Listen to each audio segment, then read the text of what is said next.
에스겔서 37장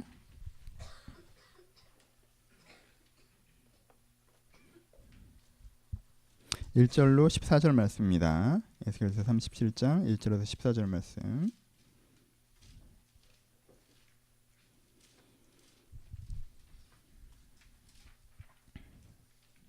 좀 길지만 다시 하셨으면 한 절씩 교독하시겠습니다. 여호와께서 권능으로 내게 임재하시고 그의 영으로 나를 데리고 가서 골짜기 가운데 두셨는데 거기 뼈가 가득하더라.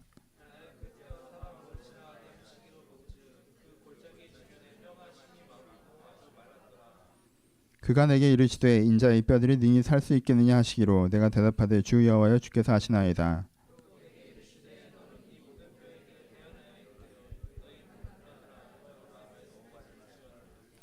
주 여호와께서 이 뼈들에게 이같이 말씀하시기를 내가 생기를 너희에게 들어가게 하리니 너희가 살아나리라.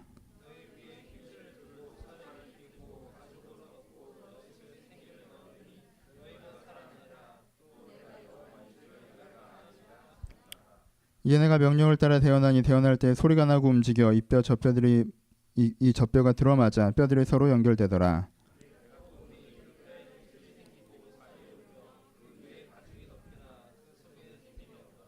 또 내게 이르시되 인자야 너는 생기를 향하여 태어나라. 생기에게 태어나여 이르시기를 여호와께서 이같이 말씀하시기를 생기야 사방으로부터 와서 이 죽음을 당한 자들에게 불어서 살아나게 하라 하셨다 하라.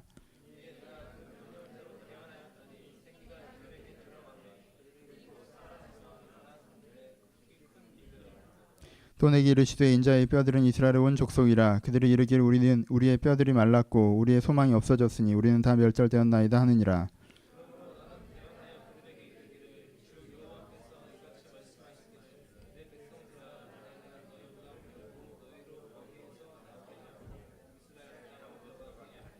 내 백성들아 내가 너희 무덤을 열고 너희로 거기서 나오게 한즉 너희는 내가 여호와인 줄 알리라. 내가 또 내 영을 너희 속에 두어 너희가 살아나게 하고 또 내가 또 너희를 너희 고국 땅에 두리니 나 여호와가 이 일을 말하고 이른 줄을 너희가 알리라. 여호와의 말씀이니라. 아멘. 안녕하세요. 예, 부활절입니다. 부활절의 구약 본문을 보는 게 좀 어색하실 수도 있겠지만 다시 신약으로 갑니다.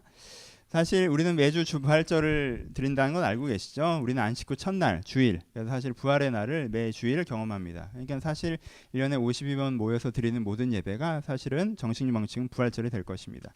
그러니까 우리가 드리는 예배 핵심이 사실은 우리가 1년에 한 번 지키는 이 부활절에 담겨 있다는 것도 이해하실 수 있으시겠죠? 그만큼 부활절은 기독교에서 굉장히 중요한 날입니다. 오늘은 부활에 대한 이야기를 한번 해보도록 하겠습니다. 시작은 에스겔서부터 시작합니다. 여기 환상이 한 장면 나오네요. 교회 오래 다니신 분들은 좀 익숙한 장면이죠. 어떤 장면이죠? 마른 뼈들이 죽어있는 장면들이 있습니다. 오래된 뼈들. 그러니까 마치 오래된 그냥 벌판의 무덤처럼 인간의 뼈들이 그저 가득 벌판에 널려있는 환상을 봅니다. 진짜 그런 장면이 있었다는 게 아니에요. 환상이에요. 그렇죠? 에스겔이 환상을 봅니다. 마른 뼈들이 가득 벌판에 널브러져 있는 환상들을 봅니다. 그리고 그 환상에 대해서 하나님께서 설명도 해주시죠. 이 뼈들은 이스라엘의 온 족속이라 그들이 이기를 우리의 뼈가 말랐고 우리의 소망이 없어졌고 우리가 다 멸절되었다라고 하는 그 이스라엘의 상태를 뼈로 상징했다고 말씀해주고 계십니다.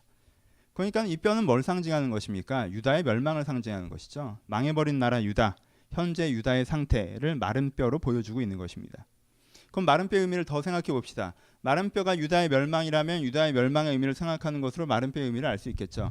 유다의 멸망의 첫 번째 의미는 무엇입니까? 유다의 멸망의 첫 번째 의미는요, 위대한 가능성의 초라한 결론을 얘기합니다. 그렇죠? 유다란 나라가 어떻게 시작했습니까? 하나님께서 이 나라를 이집트에서 끌어내셔서, 그렇죠?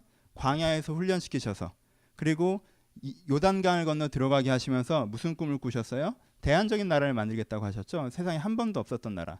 하나님이 너희 하나님이 되고 너희가 내 백성이 되는, 객관적인 진리와 이타적인 사랑이 나라의 법도가 되는 나라. 그래서 많은 사람들이 그 나라를 보고 사람은 저래야 되면 세상은 저래야 된다라고 고백하게 만들 그 나라를 만들겠다고 하셨어요. 그렇죠?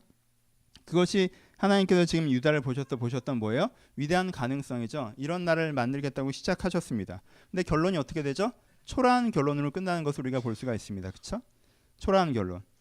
결국 그 나라는 한 번도 원래 하나님께서 의도하셨던 그 형태를 갖추지 못하고 현재의 그것과 상관없는 모습, 멸망의 모습, 그런 결론으로 끝나버리는 거죠. 그렇죠? 마른 뼈가 무엇이죠? 가능성은 있었으나 그 가능성이 결국은 초라한 현재로 결론 나는 것을 보여주고 있습니다. 두 번째 뭘 보여주고 있습니까? 그들은 반복된 잘못의 축적을 보여주는 것이 현재의 마른 뼈의 모습입니다. 왜 이 지경이 됐어요? 위대한 가능성이 있었는데 왜 이렇게 초라한 결론으로 끝났습니까?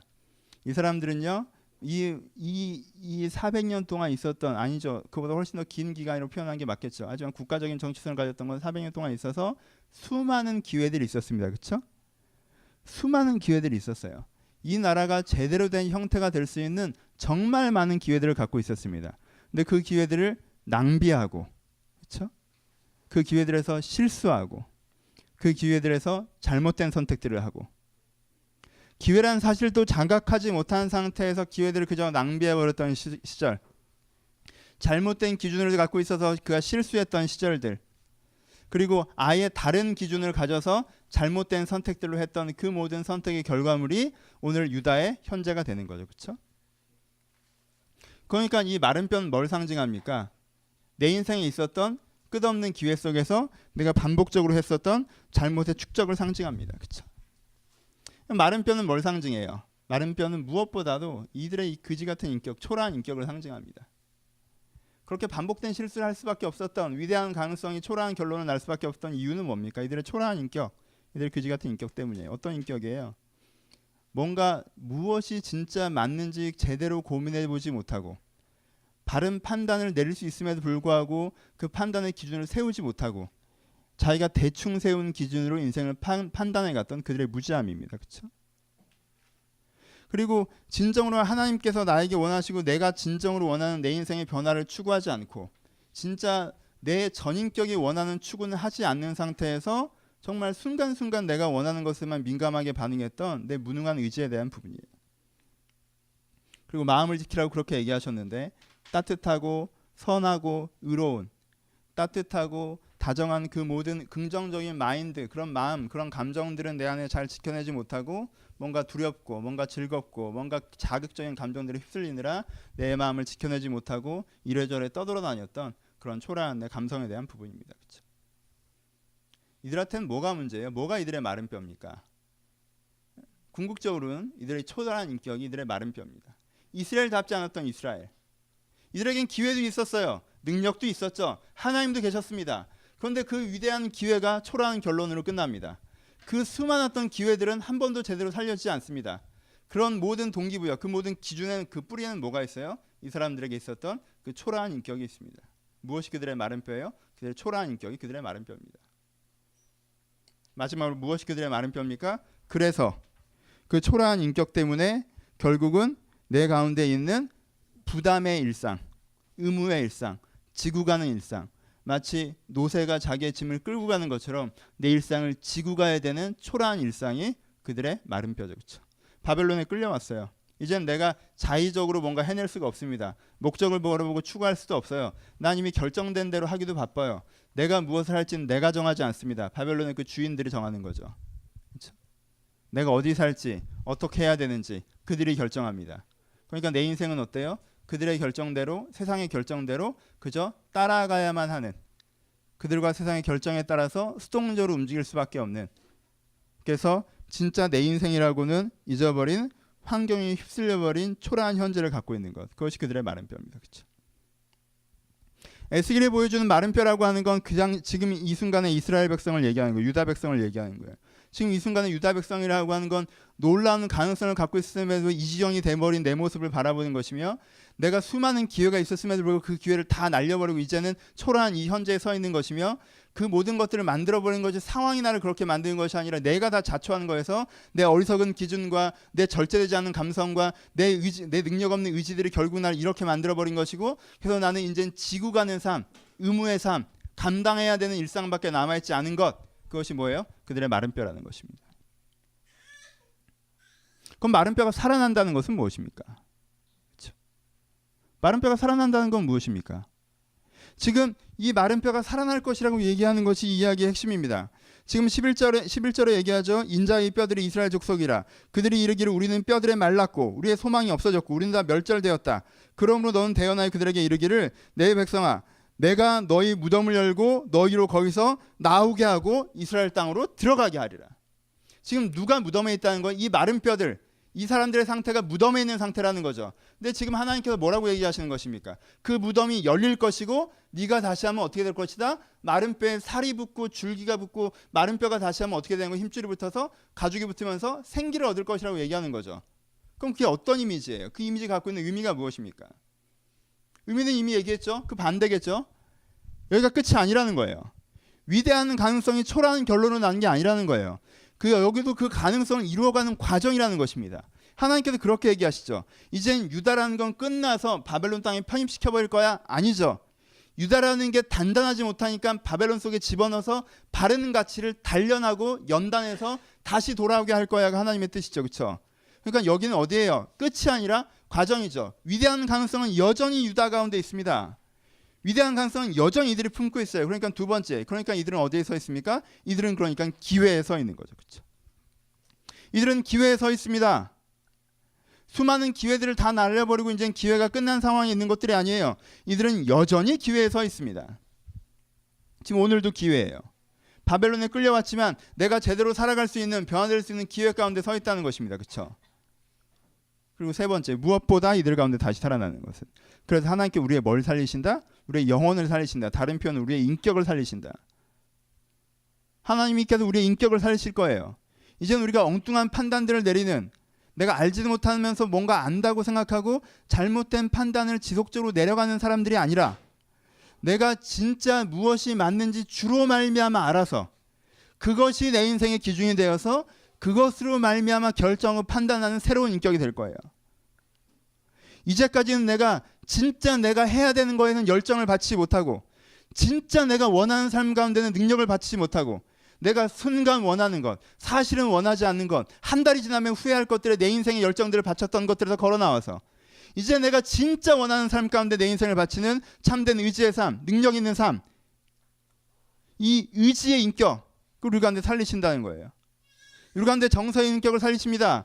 내가 어떻게 컨트롤하지 못하는 감정의 늪에 빠져서 이렇게도 저렇게도 못하고 휩쓸려 다니는 것이 아니라 내가 이 세상을 어떻게 느껴야 되는지 하나님께서 알게 하시고 내가 이 세상을 행복하게, 따뜻하게, 온전하게 사랑하며 내가 느껴야 될 그것들을 느끼는, 지난주에 설교했던 것처럼 엉뚱한 것에 예민한 것이 아니라 내가 느껴야 될 그것들을 느끼며 살아가는 회복된 정서, 회복된 감성, 치유된 감성,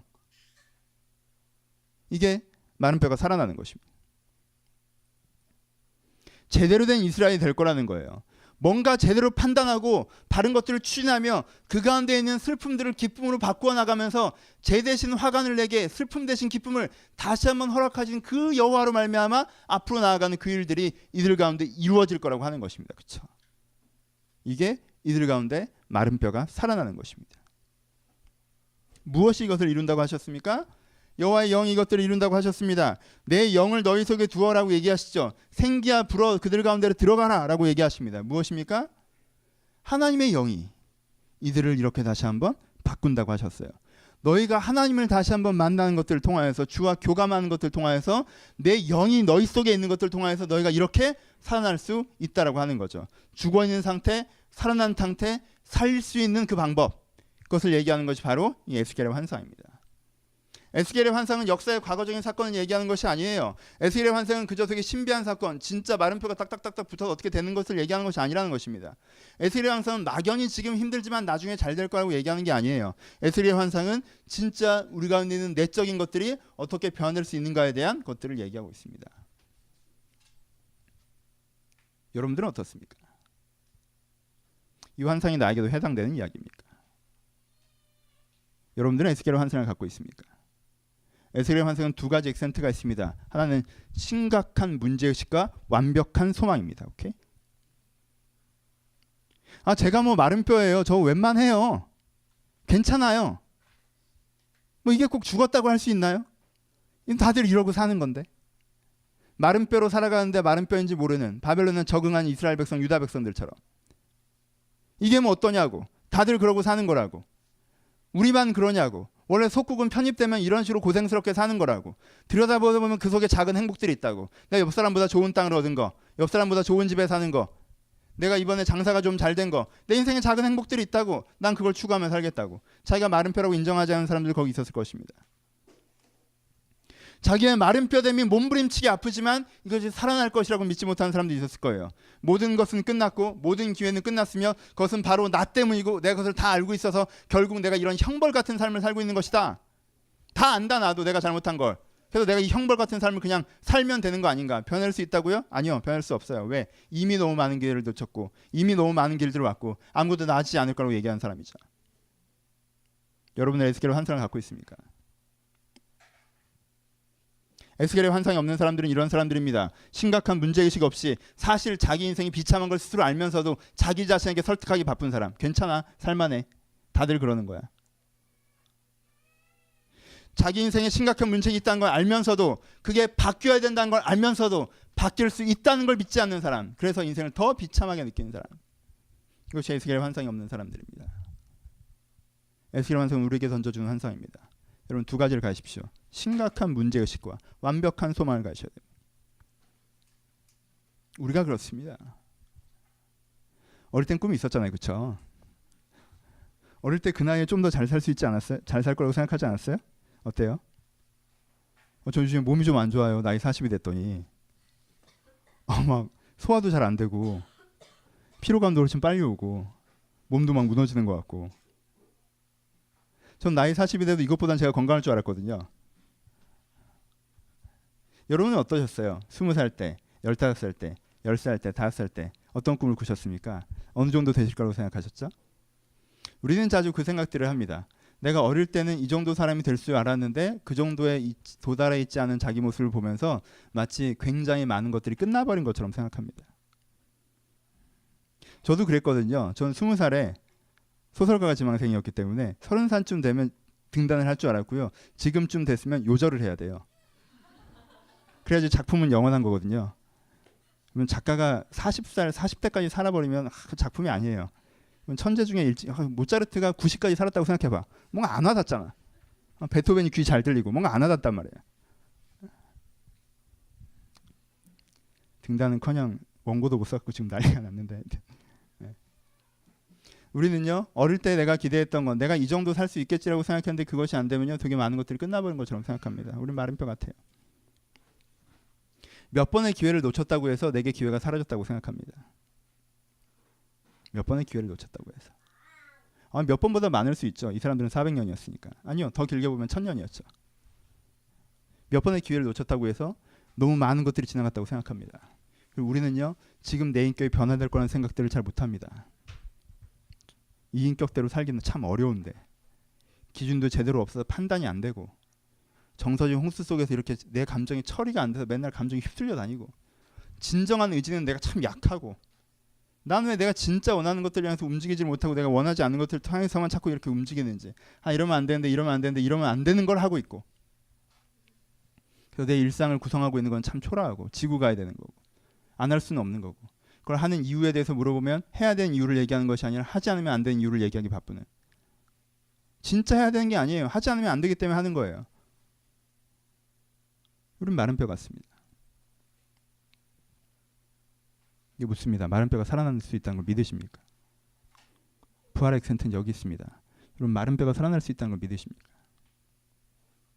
이 마른 뼈에 다시 뼈 마디가 붙고 그 위에 살이 얹혀지고 그 위에 힘줄이 얹혀지고 그 위에 가죽이 얹혀지고 그 위에 생기가 불어와서 다시 이게 살아날 수 있다는 걸 믿으십니까? 무덤이 열릴 수 있다는 걸 믿으십니까? 심각한 문제의식과 함께 완벽한 소망을 갖고 있는 이 이중성을 가질 수 있으십니까? 무덤도 살만한 곳이라고 얘기하거나 혹은 나 인생은 무덤에 갇혔다고 얘기하는 것이 아니라 내 안에 심각한 문제의식이 있으나 이것이 해결될 수 있다는 완벽한 소망. 오늘은 부활절입니다. 부활은 뭘 얘기하는 걸까요? 2000년 전에 예수님께서 다시 살아나셨다는 거 여러분 신기한 마술도 몇 번 보면 지겹습니다. 그렇지 않아요? 최근에 TV 프로그램 중에 마술을 보여주는 쇼들이 되게 많이 하고 있는데 전 처음에 추석 특집 때 이럴 때 보고는 너무너무 신기했어요. 오 어떻게 저런 일이. 지금도 왜 그게 그렇게 되는지 몰라요. 뭐 이렇게 카드 이렇게 하면 갑자기 다 똑같아지고 막 이러더라고. 너무너무 신기해요. 근데 그런 여러 번 봤더니 원래 그렇게 바뀌는 것 같아. 왜 어떻게 그렇게 되는지 몰라. 근데 원래 그렇게 바뀌는 것 같아요. 여러분 부활했다는 소리를요 2000년째 듣고 있으면요 원래 그런 것 같아요. 그렇죠? 여러분 2000년을 사신 건 아니지만 10몇 년은 들으셨죠. 때마다. 그럼요 우리는요 부활절을 벌거벗은 임금처럼 지킵니다. 벌거벗은 임금님이라는 건 뭐예요? 진짜 옷은 없어요. 근데 남들이 다 이쁘다고 합니다. 그러니까 이쁜 줄 아는 거죠. 그렇죠? 서로 벌거벗은 임금님이에요. 부활이 기쁘세요? 안 기뻐요. 근데 이제 계란을 나눠주면 좀 기분이 좋아집니다. 떡을 나눠주면 기분이 좀 좋아지고요. 오늘은 뭔가 오케스트라가 아름다운 음악을 연주하면 기분이 좀 더 나아지죠. 왠지 파티 분위기가 나는 거예요. 그 흥겨움을 느낍니다. 그러니까 내가 부활을 기뻐한다고 느끼죠. 여러분 벌거벗은 임금님입니다. 진짜 부활이 기쁘십니까? 부활의 축제 분위기가 우리를 기쁘게 합니까? 뭐 달걀이라도 갖다 놓고 그런 얘기를 해야 되는데 그치? 한 2개 남은 것 같아요. 빨리 가시면 드실 수 있어요. 네, 집사님이 해주신 달걀. 참고로 말씀드리면 1개는 제 거. 하나가 남아있다면 멈추시는. 부활은 무엇을 의미하고 있습니까? 2000년 전에 예수님께서 죽었다가 다시 살아났다는 사건을 얘기하는 건가요? 여러분 부활은 무엇을 향하고 있습니까? 질문을 좀 바꿔봅시다. 부활은 무엇을 향하고 있습니까? 부활은 죽은 다음에 우리가 잘 먹고 잘 사는 곳을 가는 것을 향하고 있나요? 부활은 우리의 환경이 좀 더 좋아지는 것을 향하고 있나요? 아니요. 성경에서는요. 부활이 우리의 죄를 향하고 있다고 얘기합니다. 그렇죠? 부활이 포커싱하고 있는 건 우리의 죄예요. 부활이 포커싱하는 건요. 우리의 내세나 우리의 환경이 아닙니다. 예수님께서 얘기하셨어요. 난 내세를 해결하려고 온 것이 아니다. 난 죽은 자들의 하나님이 아니라 죽은 자의 하나님이 아니라 산자의 하나님을 전한다고 얘기하셨습니다. 예수님 우리의 환경을 해결한다고 오셨다고 하셨습니까? 아니죠. 예수님께서는 그렇게 얘기하지 않으셨어요. 가이사의 것은 가이사에게, 하나님의 것은 하나님에게. 난 지금 환경이나 정적인 상황의 여건을 바꾸려 오는 것이 아니라 하나님의 것, 너 자체를 바꾸려고 하는 것이다 라고 얘기하셨어요. 부활은 뭘 향하고 있습니까? 부활은 우리 자신을 향하고 있습니다. 우리의 죄를 향하고 있죠. 그러니까 죄에 죽은 우리를 향하고 있다는 것입니다. 부활이 주제로 잡고 있는 건 그거예요. 어떤 뷰 속에서, 어떤 흐름 속에서 부활이 클라이막스로 등장하는지 보십시오. 부활이 지금 우리 죽은 다음에 어렵게 살까봐 그 걱정하면서 등장하는 것입니까? 부활이 우리 먹고 살기 힘든 환경 때문에 등장한 것입니까? 부활이 예수님께서 뭘 하실 수 있는지, 하나님께서 얼마나만큼 대단한 분인지 쇼업 하려고 하시는 거예요? 그렇지 않죠. 여러분 죽었다가 살아나는 거 하나님 지금 좀 약하지 않아요? 좀 무리를 걷는 게 더 신기하던데. 그렇지 않아요? 죽었다가 살아나는 거 하나님이 할 수 있어야 되잖아요. 그러려고 보여주시는 걸까요? 아니죠. 이 예수 그리스도께서 부활을 쭉 얘기하셔 나가는 거의 핵심은, 포인트는 어디를 향하고 있어요? 우리의 죄를 향하고 있어요. 죄로 죽은 우리 자신을 향하고 있다는 것입니다. 그러니까 이 부활절을 얘기하는 거에서 우리 가운데 있는 가장 큰 포인트는 뭐예요? 내가 죄에 죽어 있었는데 내 죽어 있었던 내 자신이 다시 한번 살아날 수 있다는 걸 선언하는 거죠. 그렇죠? 그게 부활절의 핵심 메시지입니다. 여러분들이 죄에 죽어 있었어요. 어디? 여러분들의 인격, 여러분들의 내면이, 여러분의 자신이 죄에 죽어 있었잖아요. 이미 얘기했죠. 반복되는 얘기예요. 뭐가 죄예요? 뭐가 죽음입니까? 죄라는 게 뭐예요? 자기중심성이죠. 내 생각과 내 기준, 내 판단, 나를 위하는 거, 내 생각에 맞아 보이는 거 알지 못하면서, 인생에 대해서는 모르고, 존재에 대해서 모르고, 세상에 대해서 모르고, 인간에 대해서 모르면서, 내가 진짜 원하는 것이 뭔지 모르면서 지금 내가 갖고 있는 생각을 가지고 내가 판단해버리는 것, 그 무지함, 그 잘못된 판단들, 그 잘못된 선택들, 이게 우리의 죄로 죽은 우리의 지성 아닙니까? 무지해지고. 그리고 우리가 뭐가 죽었어요? 이미 얘기한 것처럼 진짜 여러분들이 원하는 걸 여러분들이 할 수 있어요? 못하잖아요. 진짜 내가 원하는 게 그렇게 사는 게 아니잖아요. 내가 진짜 원하는 건 내가 어떠한 진리를 알고 어떤 은혜로운 영향을 미치면서 어떻게 더불어서 살아가는 게 내가 진짜 원하는 거잖아요. 근데 그것으로 가지 못하는 내 무능함. 그렇죠. 그리고 그 과정에서 그 수많은 여러 가지 감정들의 결과물들을 갖고 그걸 어떻게 해결하지 못해서 그것에 휩쓸려 버리는 내 연약함. 무지하고 무능하고 연약한 내 죽은 인격. 부활은 뭘 향하고 있습니까? 부활은 바로 이 죽은 인격을 향하고 있습니다. 이 죽은 내면을 향하고 있는 거예요. 그래서 뭐라고 얘기하세요? 이것이 다시 살아날 수 있다고 얘기하시는 거예요. 부활을 믿는다는 건 예수님께서 2000년 전에 돌아가셨다 다시 살아났다는 걸 믿는 게 아니에요. 예수는 원래 하나님이에요. 그럼 죽었다 다시 살아나는 게 당연한 거고, 여기서 굳이 인간의 육체를 코스프레하지 않고 돌아다니지 않으셔도 그분은 살아나신 거예요. 그게 뭐 중요하지 않아요. 뭐의 포인트가 있습니까? 그가 자기의 살아나신 우리 가운데 보이심으로 우리의 살아나심의 첫 증거, 첫 열매가 되신다고 하셨습니다. 그럼 부활은 뭘 증거하는 거예요? 부활은 우리가 다시 살아날 수 있다는 것을 증거하는 거예요. 여러분 이것을 믿으십니까? 이것을 믿는 사람이 부활절을 축하하는 겁니다. 내가 다시 살아날 수 있다는 걸 믿는 것. 내가 바른 기준을 깨달아서 제대로 된 판단을 할 수 있다는 것. 내가 진리와 의를 알아서 그것이 내 판단의 기준이 되고 근거가 되고 내가 그것으로 결정할 것이라는 걸 믿는 것. 내가 그런 사람이 될 수 있다는 걸 믿는 것. 내가 그래도 조금은 그런 사람들로 변화되어 왔다는 걸 믿는 것. 이것이 부활의 첫 번째죠. 내 이 상처받고 우울한 내 정서가 하나님 앞에서 다시 한번 위로받고 격려받는 가운데 내가 변화되고 해결될 수 있다는 걸 믿는 것. 내 감성이 다시 한번 부활할 수 있다고 믿는 것. 그리고 내 의지가 그렇게 될 수 있다는 걸 믿는 것. 여러분 심각한 문제의식과 완벽한 소망을 가지십시오. 여러분들 문제는 심각해요. 하나님께 말씀하십니다. 무덤 속에 사는 것 같다고. 네 인생이 지금 무덤 속에 사는 것 같다고. 판단을 제대로 하기를 하나. 감정의 컨트롤이 되기를 하나. 제대로 된 의지와 열정이 있기를 하나. 그러니까 세상에 떠내려가면서 사는 거 아닙니까? 그것이 죽은 것 같은 삶이라고 얘기하시는 거예요. 그리고 예수님께서 얘기하시는 거예요. 그것이 다시 살아날 수 있다. 그것이 다시 살아날 수 있다. 여러분 다시 살아날 수 있습니다. 그것을 믿는 것. 그것이 부활절을 지키는 것입니다. 그리고 우리는 사실 매주 부활절을 지키는 거예요. 내 안에 그 내면이 내 인격이 다시 한번 살아날 수 있다는 것을 믿는 것입니다. 두 사람은 부활절을 축하할 수 없습니다. 여기가 조사원이라고 안주해 있는 사람, 하나님은 죽었다고 얘기하는데 저는 살았다고 얘기하는 사람. 부활절이 기쁠 일이 뭐가 있겠습니까? 원래 죽은 적도 없는데. 난 지금도 죽어있다고 생각하는 사람, 내 인생은 무덤이라고 생각하는 사람, 이 사람에게 부활절을 축하할 일이 뭐가 있습니까? 살아나는 것이 없는데. 죽은 것이 없는 사람도 부활절을 축하할 수 없고 살아나는 것이 없는 사람도 부활절을 축하할 수 없습니다. 어떤 사람이 부활절을 축하합니까? 첫 번째, 살아나는 것이 있는 사람이 부활절을 축하합니다. 여러분 부활절에 이것을 기억하십시오. 너무 제가 광대한 얘기를 했나요? 너무 큰 얘기를 했나요? 섬세하게 돌아가 봅시다. 여러분 첫 번째, 이런 사람이 부활절을 축하할 수 있는 거예요. 살아나는 것이 있는 사람. 돌아보세요. 여러분 분명히 살아나는 것이 있을 것입니다. 여러분 중에 많은 부분들은. 이 앉아있는 분들 여러 명은 내 안에 살아난 것이 분명히 있을 거예요. 내 지성이, 내 의지가, 내 정서가 분명히 살아난 부분들이 있을 거예요. 내가 전보다 분명히 온전히 살아나지 못했지만 전보다 분명히 하나님께서 다시 한번 나를 살리신 부분들이 있을 거라는 거예요. 부활절은 그것을 기억하는 것입니다. 왜요? 우리는 작은 살아남을 경험하고도 마치 아무것도 살아나지 않는 것처럼, 아무것도 살아나지 않을 것처럼 현재 내가 서 있는 위치가 전부이고 정답인 것처럼 또 오해하는 사람들이니까. 그래서 우리는 다시 한번 부활절을 기억하는 것입니다. 저도 그렇습니다. 많은 것이 살아나서 여기까지 왔어요. 많은 것들을 변화시켜 주셔서 여기까지 왔습니다. 그런데 또 환경에 치이고 상황에 치이다 보면 내가 원래 이 정도 사람이었던 것으로 자꾸 착각한단 말이에요. 저는 원래 이 정도보다 훨씬 더 못한 사람이었어요. 이만큼 변화시켜 오시는 거예요. 그러니까 앞으로도 변화시켜 가실 거예요. 짐이 괜찮다라고 주저앉을 필요는 없어요. 하지만 안 바뀔 거라고 절망할 필요도 없다는 것입니다. 어디서부터? 내 변화됨을 다시 한번 기억하면서부터. 누가 부활절을 축하합니까? 여러분 누가 부활절을 지킬 수 있습니까? 여러분 지금 기억하십시오. 하나님이 내 인생을 어떻게 변화시켜 오셨는지. 하나님 분명 여러분들 다시 살아나게 하셨습니다. 정말 조금일지 모르겠지만, 미약할지 모르겠지만 하나님께는 분명히 다시 한번 여러분들을 살아나게 하셨어요. 물론 그 이후에 여러분들 다시 여러분들 죽였을 수도 있죠. 현재는 죽은 상태이신 분도 계실 거예요. 근데 기억을 해봅시다. 내가 살아났었던 때를, 내가 살아났었던 부분을.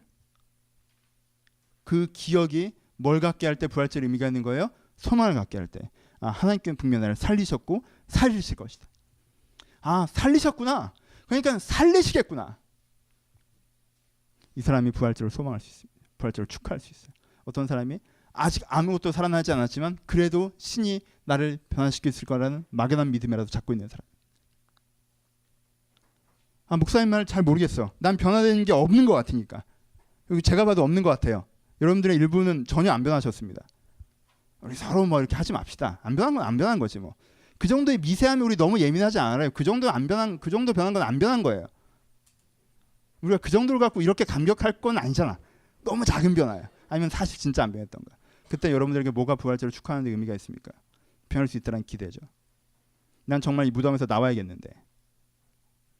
난 이 무덤에서 살 수가 없는데. 근데 하나님께서 무덤 문을 여셨다는 겁니다. 내가 그것을 믿는다는 거예요. 내가 그것을 기대한다는 거예요. 내 인생의 무덤 문이 열릴 거라는 걸 기대하는 거예요. 그래서 아직 그 무덤 속에 있는 자도 부활을 축하할 수 있는 거예요. 이게 부활절입니다. 이 부활절을 오늘 우리가 만나고 있는 것입니다. 결론 냅시다. 오늘 설교는 짧아요. 이후에 세례식이 있을 거고 저 공이 사운드가 장난 아니구나. 이후에 예매하네. 이게 뛰어나오는 걸 방지하기 위해서 저걸 만들어줬는데 이게 어떤 게 더 좋아요? 여러분들 고르세요. 앞으로 뛰어나오는 게 좋아요? 아니면 저 사운드가 좋아요? 둘 중에 하나를 감당하셔야 돼요. 예? 결론 갑시다. 여러분들이 이제는 성찬식에 참여하실 거예요. 그렇죠? 그럼 성찬식의 의미가 뭐죠? 우리가 부활한다는 걸 믿는 근거가 무엇입니까? 핵심이 뭐예요? 십자가죠. 성찬은 십자가를 상징합니다. 성찬은 우리의 양식이라고 하네요. 무엇을 향한 양식이에요? 부활을 향한 양식이죠. 새로 살아난 내가 살아갈 수 있는 양식이라는 거예요. 성찬식이? 설마. 성찬식이 상징하는 게 뭐예요? 십자가의 죽음이에요. 그럼 십자가의 죽음이 상징하는 건 뭐예요? 하나님께서는요 절대 우리를 떠나지 않으시고 사랑하신다는 선언이에요. 여러분, 제자들은 도망갔고요, 바리새인들은 죽이려고 하고요, 로마인들은 관망합니다. 다들 다 자기 기준과 자기 이해관계에 갇혀서 예수를 바라봐요. 뭐가 진짜 맞는지 고민하지 않습니다. 자기 이해관계예요. 바리새인들을 왜 죽이기로 결정합니까? 예수가 굉장히 이러다가 로마랑 정서가 안 좋아질 수 있으니까 죽이자. 예수가 맞느냐 틀리냐라고 바리새인들이 예수를 죽이려고 한 게 아니에요. 헤롯이 왜 이것을 죽이기로 결정합니까? 밀란이 나올 것 같으니까 죽이기로 결정합니다. 아니, 빌라도가 그렇게 결정합니다. 헤롯은 왜 여기 개입하지 않습니까? 몇 번 괴롭혀봤는데 별로 반응이 없어요. 별로 재미없거든요. 신경 쓰지 않습니다. 제자들은 왜 도망갑니까? 내가 예수를 따라가면 호의호식하고 출세할 줄 알았는데 예수가 잡혀가는 것을 보니까 내가 바라보는 인생의 관점과 이해관계가 달라요. 다 떠납니다. 그렇죠? 뭐예요? 예수라는 한 사람이 있을 때 아무도 예수를 예수로서 보지 않고 맞고 틀림으로써 예수를 보지 않고 자기 이해관계의 관점으로 예수를 봅니다. 그게 예수에 대한 죽음이에요. 그렇죠? 우리는 하나님을 죽입니다. 왜요? 우리의 이해관계 관점으로 보니까. 내 입장에서 보니까. 나에게 유익하냐 유익하지 않느냐, 나에게 도움이 되냐 도움이 되지 않느냐, 나에게 재밌느냐 재밌지 않느냐, 나에게 해롭느냐 해롭지 않느냐. 하나님은 우리가 그를 이해관계의 대상으로만 볼 때, 우리가 그를 진짜 알고자 하지 않고 우리가 그를 같이 대상과 객체로만 대할 때, 수단으로만 대할 때조차 어떻게 하신다는 거예요. 여러분들은 어떻게 하겠어요? 이 사람이 날 이해관계로 대할 때. 둘 중에 하나죠. 너 나 건드렸어? 나 김봉현이야. 죽어봐. 이러는 거. 응? 나 이거는 3? 네, 7. 오케이. 다신 하나님 우리에게 이렇게 할 수 있어요. 그렇죠? 너 나 건드렸어? 너 날 이해관계로 돼? 나 그럼 너랑 이제 안 할래. 십자가 왜 죽으셨습니까? 예수님은요 손 털고 올라가 버리실 수 있어요. 그렇죠? 심판주로 그대로 심판해 버리실 수 있습니다. 근데 십자가에 죽으셨어요. 그 죽었다는 의미가 뭐예요? 자기 발로는 절대 안 나가겠다는 거예요. 그렇죠? 하지만 너희들 공격하지도 않겠다는 거예요. 십자가에 죽으심, 예수님의 버티심, 고통 중에서 그가 떠나지 않으심, 뭘 상징합니까? 하나님은 우리 가운데 임마누엘, 항상 함께 계시다. 우리를 포기하지 않으신다. 우리를 떠나지 않으신다.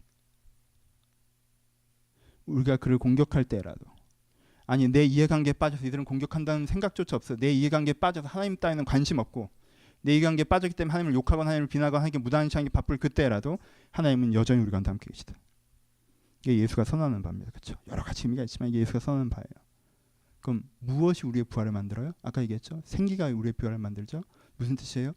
우리와 지금도 함께 계신 예수의 영, 성령, 하나님의 영, 지금도 우리와 함께 계신 그 하나님과 우리가 교제하려고 할 때, 그 하나님과 소통할 때 내 안에 뭐가 이루어진다는 거예요? 부활이 이루어진다는 거예요.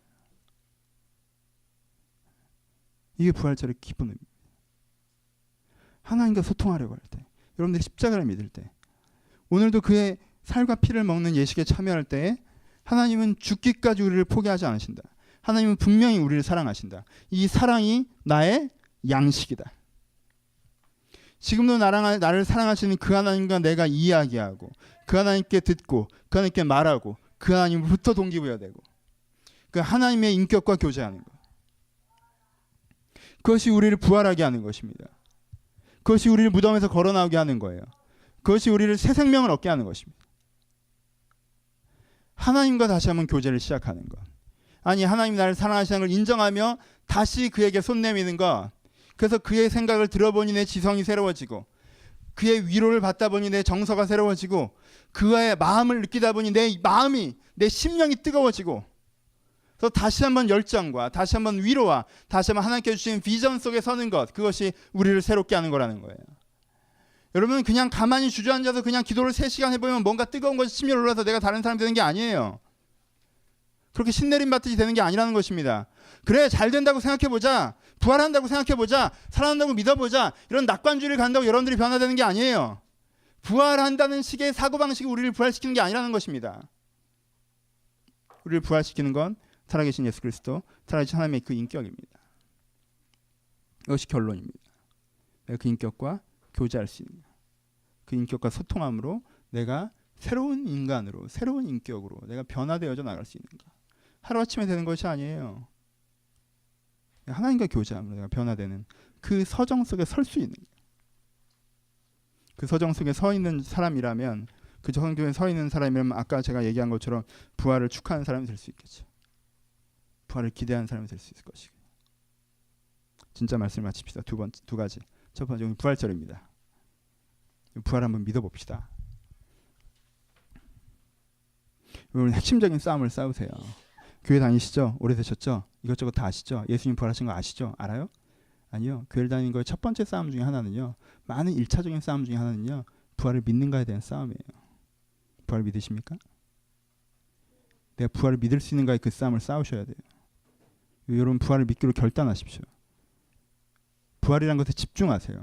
내 인생에 분명히 살아났다는 것이 있다는 걸 기억하십시오. 그리고 내 인생에 이렇게 무덤 속에 살 수 없다는 걸 기억하세요. 하나님께 나를 살리신다는 걸 신뢰하십시오. 하나님께서는요, 이 땅에 죽기까지 우리를 사랑하셨습니다. 여러분들에게 하나님께서 무엇인가 하셨던 그 개인적인 경험, 아까 기도 제목 때 얘기했던 것처럼 그런 것이 아니라 하나님께서 이렇게 십자가에 달려 죽으신 것이 그분의 인격의 증거로 삼으십시오. 내가 겪어봤더니 그가 어떻더라라고 빨리 결정 내리지 마시고, 도대체 몇 년을 겪어보고 얼마만큼 겪어보고 어떤 식으로 겪어봤는데요. 여러분, 빌라도도 헤롯도 예수를 겪어봤습니다. 그리고 나름대로 견해가 있었고요. 그래서 예수를 압니까? 빌라도와 헤롯이? 자기의 관계대로 그를 겪어본 것이 그를 알게 되나요? 아니에요. 여러분들이 겪어본 걸로 주를 판단하지 마십시오. 여러분은 어떻게 겪어봤는데요? 예수 믿으면 좀 잘 먹고 잘 살 줄 알고 하나님께 접근해봤는데 별로 도와준 거 없어서 실망한 거 아니에요? 그렇게 겪어봤잖아요. 기도하면 뭔가 마음이 확 풀릴 줄 알았는데 기도해도 별로 풀리는 게 없어서 하나님 나한테 무관심하지 않나? 이렇게 겪어본 거 아니에요. 뭐 얼마나 심각하게 하나님을 겪어봤습니까? 뭐 얼마나 진작에 주를 겪어봤나요? 그런 정도로 결론 내릴 존재가 아니지 않습니까? 여러분, 부활을 믿을 싸움을 하십시오. 내가 이제 겪어오기로 내가 부활을 잘 모르겠으나, 내가 이제 겪어오기로 내가 많이 살아나는 것이 없는 것 같을지 모르나, 분명히 그리스도의 말씀에 증거하는 대로 하나님께 나에게 계시하시는 대로 하나님은 끝까지 포기 않고 나와 함께 계시고 나를 다시 한번 살리실 것이라는 걸, 부활을 믿으십시오. 첫 번째, 부활을 믿는 싸움이 여러분들을 바꿉니다. 이것이 복음이에요. 부활을 믿느냐 믿지 않느냐. 부활을 믿어라. 부활을 믿는 것에 너가 살아날 수 있다. 이것이 복음입니다. 똑같은 얘기. 두 번째, 예수 그리스도의 십자가 사건을 믿으십시오. 예수를 믿으십니까? 예수 그리스도의 십자가 사건을 믿으십니까? 예수가 진짜 여러분들에게 보여주셨던 그것이 하나님의 살아있는 걸 믿으십니까? 2000년 전에 예수가 죽었다 이런 거 말고 진짜 예수가 하나님의 인격이라는 걸 믿으십니까? 그래서 예수는 내가 그를 아무리 이해관계로 대해도 우리를 포기하지 않고 우리 옆에 서서 우리를 바꾸어 나갈 하나님의 심정을 증거하는 것이 하나님께서 나를 사랑하시는 것이다. 결국 신앙이라는 건 십자가를 믿고 부활을 믿는가에 대한 싸움입니다. 여러분이 십자가를 믿으신다면, 신이 나를 사랑하는 것을 믿는다면, 신이 나를 포기하지 않고 나와 함께하는 것을 믿는다면, 그와 교제하기를 시작하신다면, 그래서 내가 다시 살아나는 것을 경험해 가신다면, 그래서 더욱더 살아날 것을 믿으신다면, 그 여러분들을 새로운 사람을 만드는 거예요. 이것이 복음입니다.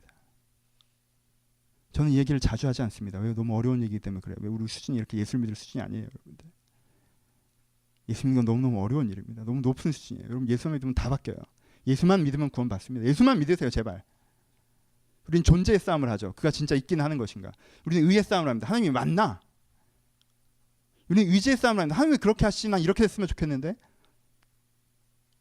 우리 빨리 걸어 나옵시다. 거기서 우리 예수 믿는 걸로 가봅시다.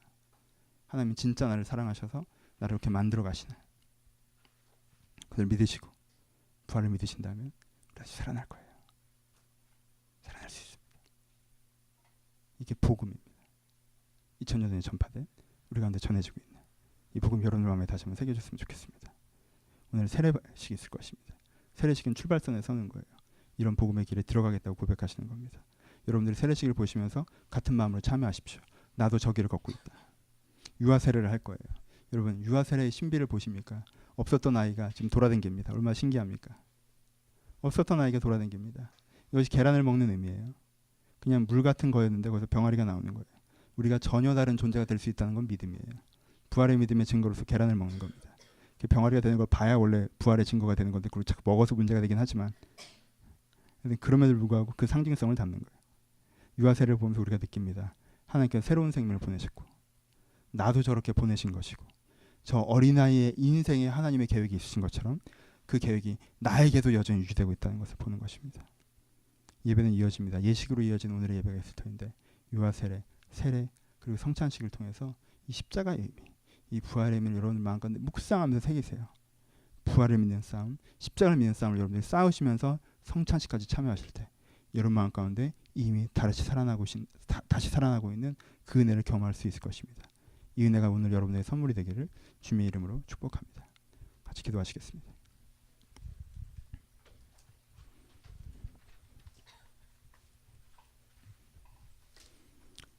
(5분에서 10분) 정도의 시간을 드릴게요. 잠잠하게 여러분들의 마음을 들여다보시고 한번 생각해 보세요. 살으셨습니까? 죽으셨습니까? 내가 살아있습니까? 죽어있습니까? 난 무덤 속에 삽니까? 무덤 밖에 삽니까? 어떤 부분이 죽어있습니까? 어떤 부분이 살아있습니까? 우리 살아있는 부분이 더욱더 살아나도록 축복합시다. 죽어있는 부분이 살아날 수 있도록 얘기합시다. 여러분의 감성, 여러분들의 의지가, 여러분들의 지성이 죽은 부분이 있다면, 내 인격이 사실은 죽은 인생을 살고 있다면 주여 나를 부활하게 하여 주옵소서. 내가 변화되게 하여 주옵소서. 여러분들의 자신을 좀 들여다보시면서, 그리고 여러분들의 자신 속에 들여다보신 그 부분 가운데 변화가 필요한 분이 있다면 좀 간구하시면서 5분에서 10분 정도 묵상하며 고백하며 기도하도록 하겠습니다. 기도하겠습니다.